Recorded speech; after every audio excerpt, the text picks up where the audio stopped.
Guys, എൻ്റെ യാത്ര നിർത്തിയിട്ട് ഇപ്പോൾ ഏകദേശം ഒരു 3 കൊല്ലം, ഒരു 4 കൊല്ലം മുമ്പാണ് ഞാൻ റിവീൽ ചെയ്തത്. ഇന്ന് ഞാൻ എൻ്റെ യാത്രകളൊക്കെ ഒന്ന് വെറുതെ ഇങ്ങനെ അഴവർത്തു. അപ്പം അതിൽ നമ്മുടെ നമ്പറൊക്കെ വാങ്ങിയിട്ട് നമ്മൾ പോലും അറിയാണ്ട് നമ്മുടെ GPക്ക് കാശ് കിട്ടുന്ന ആൾക്കാരുണ്ട്. പിന്നെ ആരും കാണാണ്ട് കയ്യിൽ മടക്കിയിട്ട് കാശ് തന്നിട്ടുള്ള ആൾക്കാരുണ്ട്.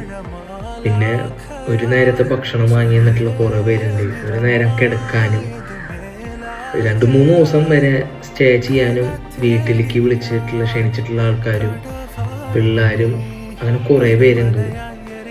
അവരിനൊക്കെ ഇന്ന് ഞാൻ ഓർക്കാന്ന്. കാരണം ഞാൻ എപ്പോഴും മറന്നിട്ടൊന്നുമില്ല നിങ്ങളെല്ലാവരും എൻ്റെ മനസ്സിലുണ്ട്. ഒന്നും മറന്നിട്ടില്ല. നിങ്ങളുടെ ആ സപ്പോർട്ടിന് ഇപ്പോഴും ഞാൻ നന്ദി പറയാണ്. എനിക്കെന്തോ ഇത് നിങ്ങളുടെ അടുത്ത് ഇപ്പോൾ പറയണമെന്ന് തോന്നി എന്നാണ് ഞാൻ പറയണത്.